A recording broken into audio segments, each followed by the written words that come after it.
Hey ninjas, welcome to badassmindset.com. In this video, we talk about situational awareness and why we need it.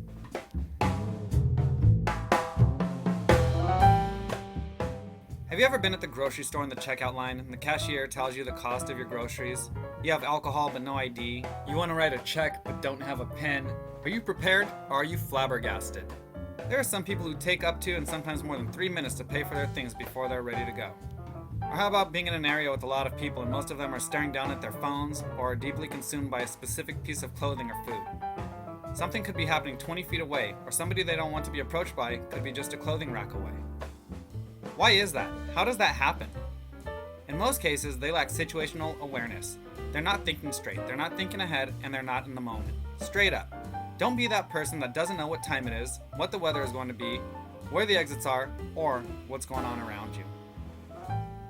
So let's define situational awareness. Situational awareness is being in the state of knowing what's happening around you and being ready to react however necessary.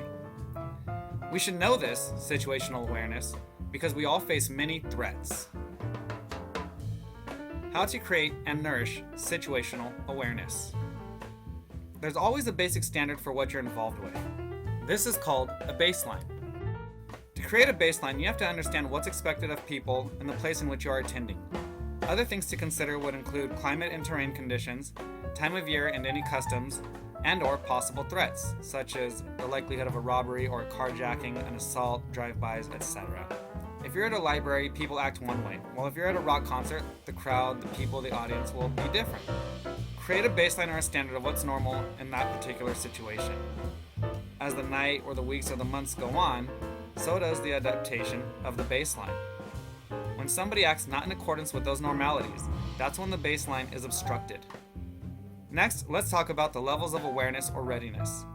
In military, law enforcement, and security specialist circles, this is what's known as the Cooper Color Codes, or states of awareness. Level white.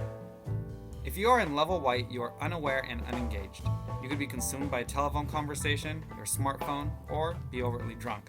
You could also just be thinking of matters that aren't conducive to where or what you are doing now. Level yellow. Here you are alert and aware and have created some sort of baseline assumptions. There is no threat, but if there were, you should have time to react. Level orange. In this level, a threat may or may not be arising, but you are prepared. Someone suspicious enters the area you're in, somebody begins shouting or acting aggressively, or something happens where you might have to react, such as gunmen entering, a fire, an accident, or some sort of other disaster. Level red. Here we are highly alert and ready to respond. Someone could be in your face or have already started an attack. If you find yourself in level red, be prepared to do something. Making quick decisions. Most of the time we're in the yellow zone, but what happens when shit starts to get real? This can happen at the mall, at a bar, outside of your front door, or even in your home. Observe, orient, decide, act. While we're in our yellow zone, if something were to occur, the first thing we need to do is observe. We need to know what's expected and what's actually happening. The second thing is we need to orient. We need to decide what the intentions are of the person in question.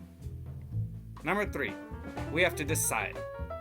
We have to decide if we're going to A, run away or retreat, B, hide or take cover, or C, attack and engage.